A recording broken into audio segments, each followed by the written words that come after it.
more applicable to us, right? So here are some of the considerations or the factors you need to consider when you are making a call between on-premises ERP और cloud-based ERP. So सबसे पहला जो important है वो staffing.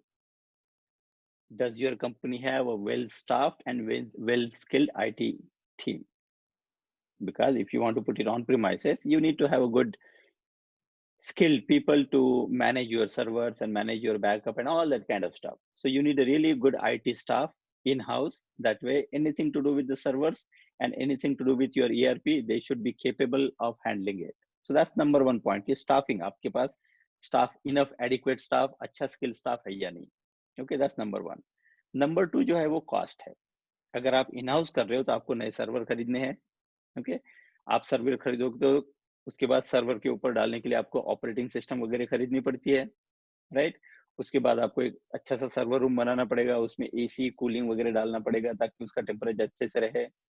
और उसके बाद अगर आप आईटी स्ट्रक्चर वगैरह डालोगे तो आपको फायरवॉल लगेगी, आपको बैकअप, अगर सर्वर का बैकअप आपको लेना पड़ेगा रेगुलरली तो उसके लिए आपको बैकअप डिवाइसेस या बैकअप सर्वर्स भी लेने पड़ेंगे. कई बार क्या होता है ना कि अगर आपका ईआरपी तो क्रिटिकल होता है तो आप यूजुअली एक सर्वर नहीं, आप दो सर्वर रखते हो. एक आपका प्राइमरी सर्वर होता है और सेकंड दूसरा जो है बैकअप सर्वर होता है कि कभी कभार अगर मेरे प्राइमरी सर्वर को कुछ हो जाता है तो मैं सेकेंडरी सर्वर पे मेरी ईआरपी का बैकअप रिस्टोर करके उससे मैं काम चला लेता हूँ. मेरा काम रुक नहीं जाएगा until my vendor comes and fixes my server. तब तक मेरा काम रुकना नहीं चाहिए. So then I have to spend money on getting two sets of server. One is primary, one is backup. So इसमें cost factor बहुत महत्वपूर्ण होता है कि what's my capability, what is my capacity, how much budget do I have in order to spend on this server and all kind of softwares I mentioned. तीसरी बात होती है मेंटेनेंस की. अगर ये आप हार्डवेयर लेते हो तो आपको इसको मेंटेन करना पड़ेगा. तो फिर मेंटेनेंस हार्डवेयर जो सर्वर रहेगा उसके साथ मेंटेनेंस कॉस्ट रहेंगी, आपको एएमसी उसके साथ रखना पड़ेगा. वो तो हार्डवेयर की बात हो गई. अगर आपका ईआरपी एप्लीकेशन है तो ईआरपी एप्लीकेशन का भी मेंटेनेंस रखना पड़ता है.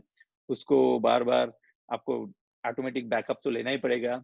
कई बार अगर आपका ईआरपी थोड़ा सा डाउन हो जाता है तो उसको रिस्टार्ट करना पड़ता है या डिबगिंग करना पड़ता है, राइट? तो उसके लिए आपके पास एक केपेबल सिस्टम एडमिनिस्ट्रेटर जो होता है ना, ईआरपी का सिस्टम एडमिनिस्ट्रेटर, उसकी जरूरत होती है. It could be your IT person or it could be somebody else, but maintenance के लिए फिर आपको उसका भी बजट होना चाहिए आपके पास. Right. ये देखिए कि हमारे पास आईटी स्टाफ है क्या, तेरे पास do I have enough budget to buy the servers and softwares and all that kind of stuff. तीसरी बात, ईयर ऑन ईयर मुझे जो मेंटेनेंस लगेगा, do I have provisions for that. चौथी बात, वर्कफोर्स. मेरे जो एम्प्लॉयज है, are they going to use my ERP only from my premises or they are going to work at times from work from home. या मेरे जो directors है या टॉप के मैनेजमेंट है, if they are in the field, उनको ERP का access होना चाहिए नहीं होना चाहिए. तो आपका वर्कफोर्स का जो स्ट्रक्चर है, अगर सबके सब लोग ऑफिस में आके काम करते हैं तो then you have one way to go. अगर आपके पास ऐसा मिक्स्ड वाला स्ट्रक्चर है तो then you have to think in a different direction, right? So workforce का जो टाइप है वो भी डिसाइड करेगा. सेम टाइम आपके पास एक एक लोकेशन है या मल्टीपल लोकेशंस है, this is also going to decide कि आप क्लाउड पे जाओगे या ऑन साइट जाओगे या ऑन प्रीमाइसेस जाओगे. और last but not list, disaster recovery.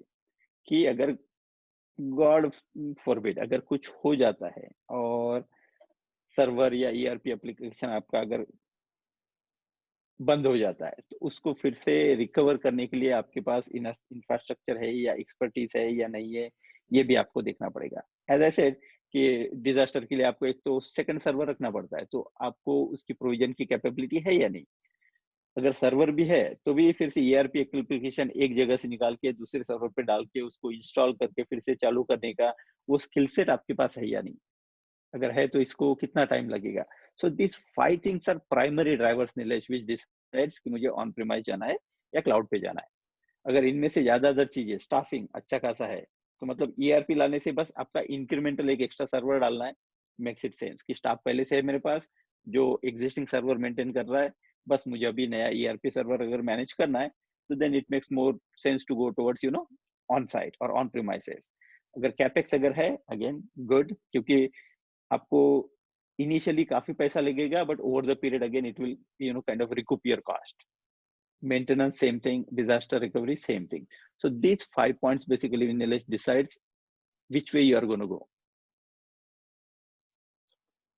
Okay, I think that is the important aspects which we have highlighted. Now